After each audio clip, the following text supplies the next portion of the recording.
What's up, metalheads? It's me, Emma, the heavy metal lawyer, and I'm here today to kill the humans to save the forest.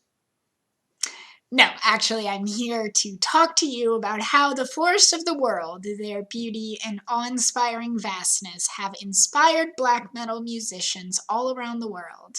While black metal began with a focus on the occult, that began to change in 1994 with the release of Dark Throne's Transylvanian Hunger, featuring songs about Norway's coniferous coastal forest, like Overfell og Enom Torne and En oss I dype skogen.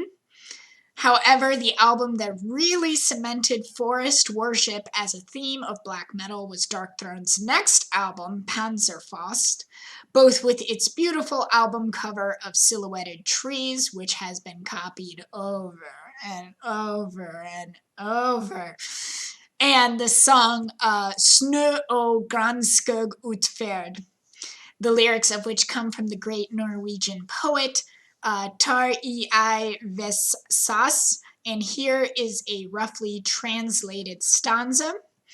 Talk of home, the snow and spruce is home from the first moment it's ours. Before anyone told us there was snow and spruce, it's had a place in us and has been there ever since, forever.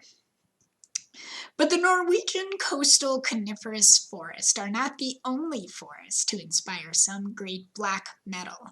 And this series of videos will cover how the forest in Cascadia, Siberia, Appalachia, Indonesia, Kenya, and even the mythical Old Forest from J.R.R. Tolkien have inspired black metal musicians. That's obviously not all the forest-inspired black metal out there. I could have also covered the Amazon, the Ukrainian forest with bands like Drudka, and the Swiss forest with bands like Paysage d'Hiver, but I figure even the biggest tree-hugging metalheads out there would probably get sick of it after 6 videos, so I picked a sampling that I thought would be interesting. But feel free to let me know in the comments what forest-inspired black metal is your favorite. So let's get into Cascadia. Covering over 750,000 square miles, larger than Texas, California, Montana, and New Mexico combined, and even larger than the monster of a state that is Alaska, Cascadia is a bioregion made up of 75 ecoregions, ranging from southern Alaska to northern California, and as far east as Montana.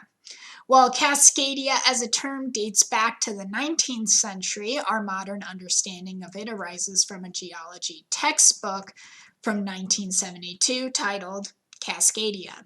The region contains the world's largest temperate rainforest zone, which basically means that it rains all the time like in other rainforests, but unlike other rainforests like the Amazon, it has a wide range of temperature and distinct seasonal changes. Also, unlike the Amazon, Cascadia, rather than being populated by mostly deciduous trees, is populated mostly by coniferous trees. The Cascadian rainforests are more simple than other rainforests, consisting of just an overstory and understory rather than, having like a canopy and all these other different layers. And the understory of the forest is populated by mosses and ferns and other such plants.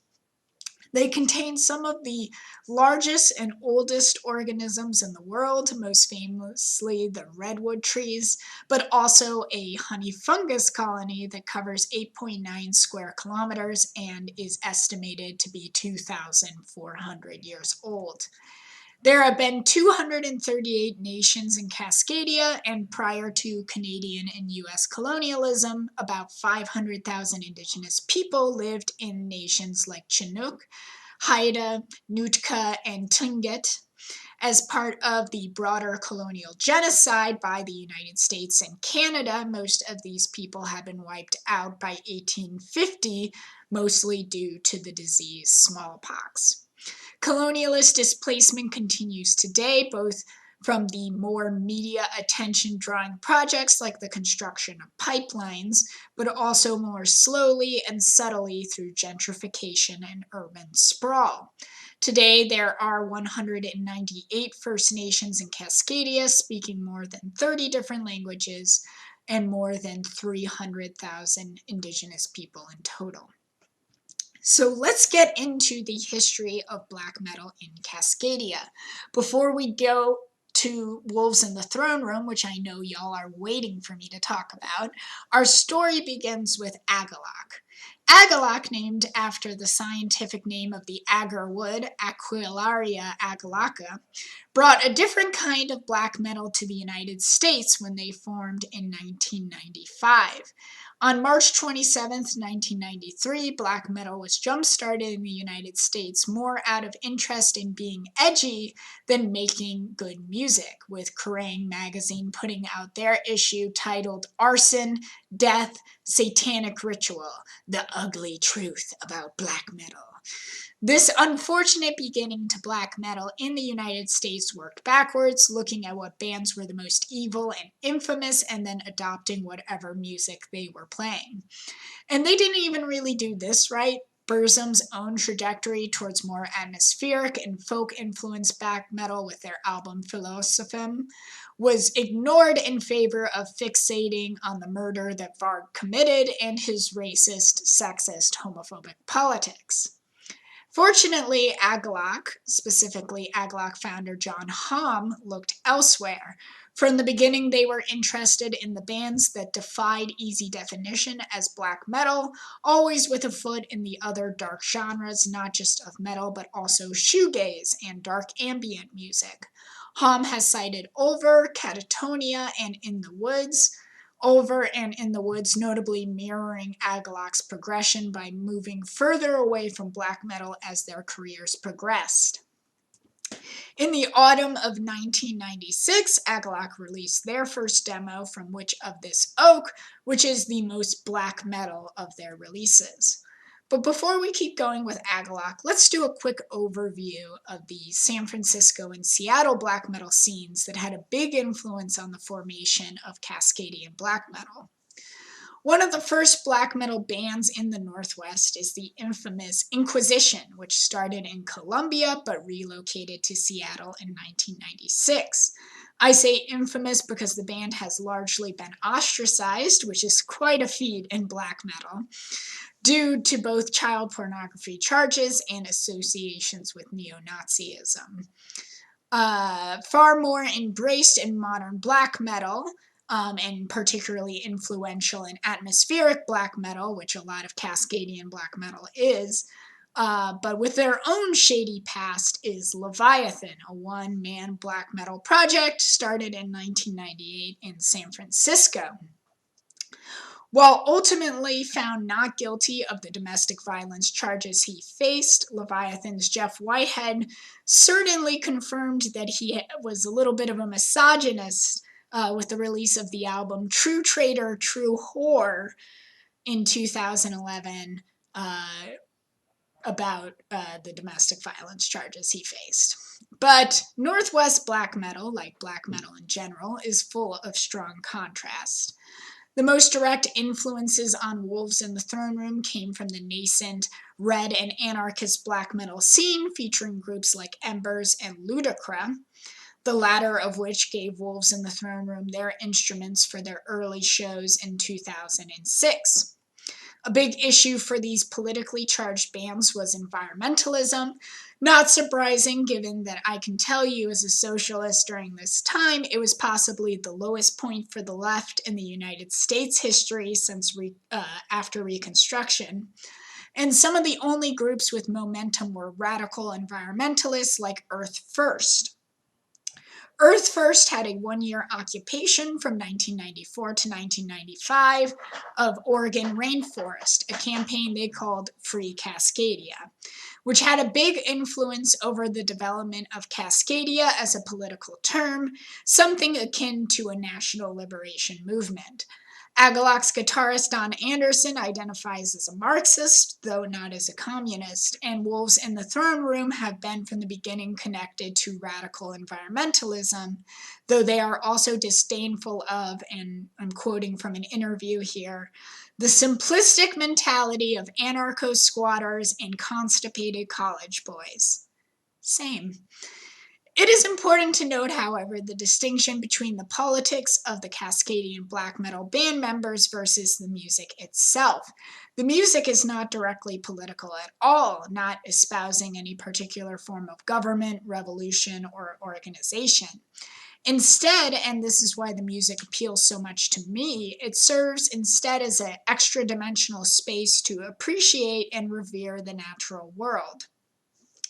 As climate change threatens it more and more, and as the urgency of politics looms more and more into every second of our lives, the reflection and relief this space provides takes on more importance.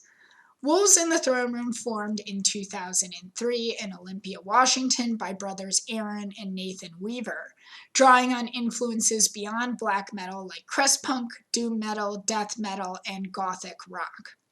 It was an auspicious time for them to start. Agaloc had just started to get more recognition, first with the release of their album The Mantle in 2002, and returning to a more metal sound with their album Ashes Against the Grain in 2006.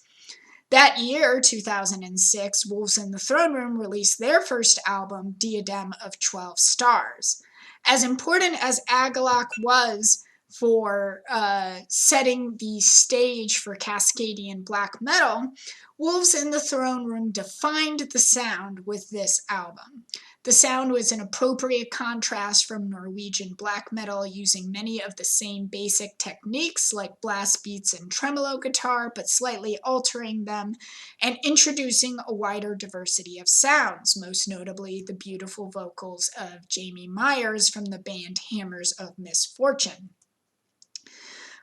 This created a warm atmosphere instead of the cold atmosphere of Norwegian black metal, and created a vast expanse that sounded like rain and thunder rather than the vast expanse of silence and stillness in Norwegian black metal. While the band does not utilize the kind of theatrics that are most associated with black metal, namely corpse paint and satanic imagery like you'd see at a Gorgoroth show, their live shows do tend to have a ritualistic feel to them.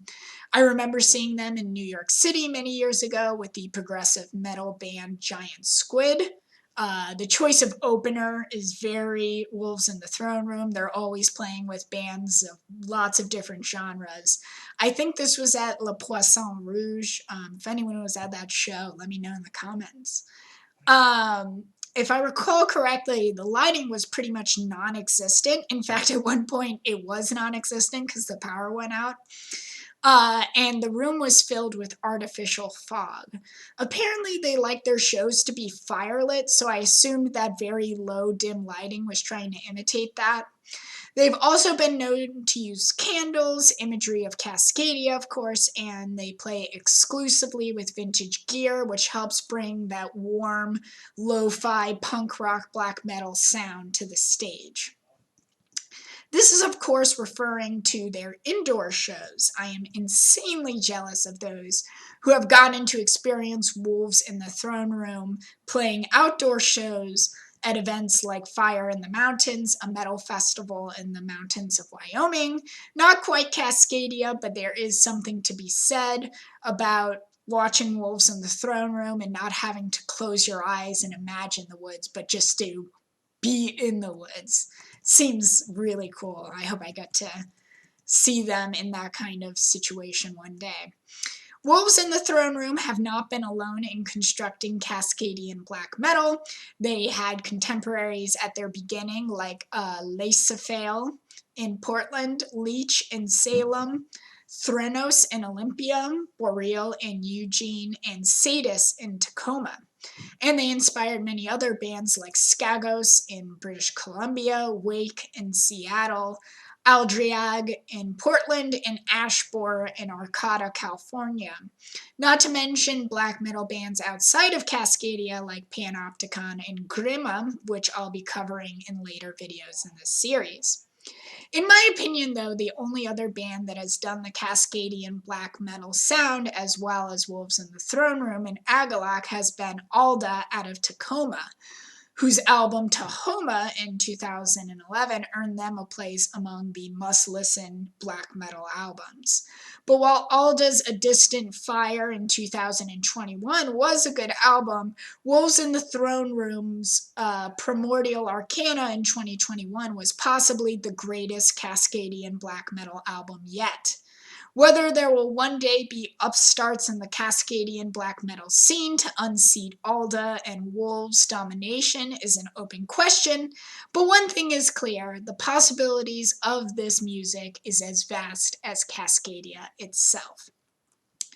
And if you like this video, make sure to like and subscribe so you'll catch the other videos in this series. And leave me a comment about what you think about Cascadian black metal or forest-inspired black metal in general.